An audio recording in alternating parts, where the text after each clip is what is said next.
차세대 전투기 개발이 획기적인 진전을 이루지 못하고 갑자기 제동이 걸렸다.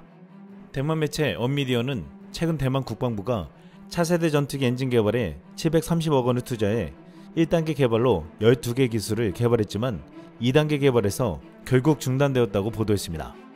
업계에서는 이미 2022년에 엔진 개발을 포기했다는 소문이 나돌았는데 대만 충상과학원에서는 이제서야 정식으로 개발 포기를 선언했습니다.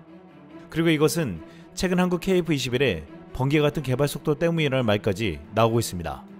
대만 내에서는 이제서야 왜 우리도 한국처럼 개발하지 않았냐고 하며 뒤늦게 한국 KF-21의 길을 가야 한다며 재빠르게 전환하겠다는 의지를 보이고 있다는 것입니다. 대만의 당초 목표는 지금 자국산 경전투기 경국에서 쓰는 F124 엔진을 현재 6,300파운드에서 중형 엔진급으로 높이겠다는 것이었습니다. 지금 KF-21에서 쓰는 F414 엔진이 최대 추력이 22,000파운드가 나오기 때문에 대만도 자신들이 이렇게 힘 좋은 중형 엔진을 만들려고 했고 여기에 3,700억 원을 쏟아부으려고 했습니다. 중형 엔진 개발의 1단계 계획은 4블레이드 터보제트 엔진을 9블레이드 엔진으로 개발하는 것으로 엔진 부분은 고온 고압, 초고속 원심력, 변형 장치가 필요하다고 했습니다. 그런데 이 기술은 매우 어렵고 대만의 기술력으로는 달성할 수 없어 획기적인 결과를 얻지 못했다고 했습니다.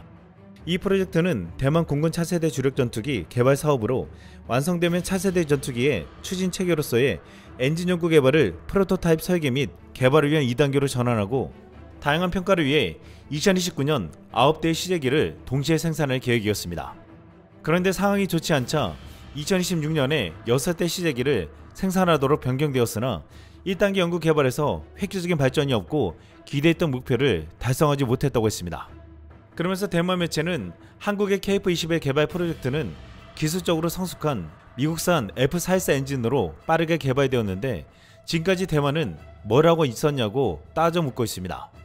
대만 차세대 전투기 개발 프로젝트 1단계에서 얻은 12개 핵심 기술은 대만 국방부 평가 결과 구체적인 실익이 없다고 평가되었고 엔진 개발은 점점 미뤄지면서 예산이 불어나 결국 중단하기로 결정되었다고 했습니다.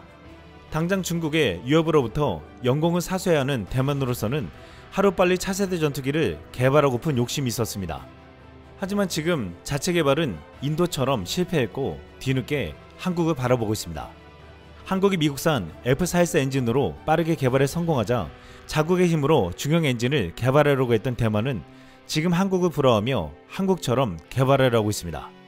하지만 일각에서는 한국을 따라한 데에도 대만의 기술력으로 한국의 KF-21과 같은 전투기를 만들 수 있을지 의문을 가지고 있습니다. 이런 가운데 인도네시아 매체들은 예상 못한 보도를 내놓으며 한국산 KF-21을 적극 홍보하고 있습니다. 한국과 KF-21 공동 개발국이었지만 분담금을 내지 않고 기술 유출까지 시도한 인도네시아는 지금 KF-21의 놀라운 개발 속도를 보면서 놀라며 다른 국가와 비교하는 기사를 보도하고 있습니다.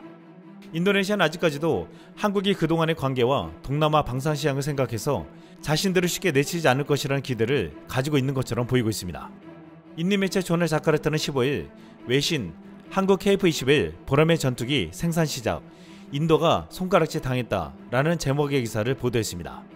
이 기사에서는 7월 10일 KF-21 보라매 첫 생산이 시작되었다고 알리며 인도의 5세대 전투기 개발 프로그램 AMCA와 비교했습니다. 매체는 인도 유라시아 타임즈의 기사를 인용해 보도했습니다. 유라시아 타임즈는 KF-21이 인도를 능가하다라며 한국 방위사업청은 KF-21 보라매가 현재 생산 초기 단계에 있으며 7월 10일 카이 공장에서 수행된다고 발표했다라고 설명했다고 했습니다. 조널 자카르타는 이 보도를 인용해 보도하면서 KF-21 보라매 생산 시작으로 인도가 충격을 받을 것이라고 누가 생각이나 했겠냐라고 말했습니다. 인도의 차세대 전투기 개발은 이런저런 이유 때문에 한국형 전투기만큼 순조롭지 못하다고 했습니다. 인도 조널 자카르타는 KF-21 보라매의 첫 생산 시작을 알리면서 한국의 제조사 카이의 조립 공장은 정확성을 위해 완전 자동화 장비를 사용한다고 했습니다. 실제 카이는 현재 KF-21 보라매 제작에 사용되는 다양한 자동 장비를 보유하고 있으며 이 자동화 장비는 조립 과정 중 좋은 결과를 얻기 위함이라고 했습니다. 한 한국 관계자는 자동화 공정을 통해 조립 공정의 정확도가 높아지고 생산 효율성이 극대화되며 시간 단축에도 기여할 것이라고 설명했다고 했습니다.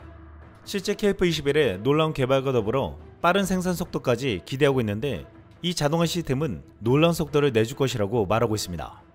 공교롭게도 이번에 폴란드 M346 훈련기가 추락사고가 난 바 있는데 이 기체가 대만산 엔진이 장착되어 큰 논란이 일고 있습니다.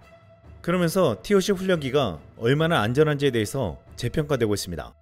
폴란드 공군이 지난 7월 12일 해군 항공여단 창사 기념행사 리허설을 하고 있었는데 M346 훈련기가 비행시연 도중 추락했습니다.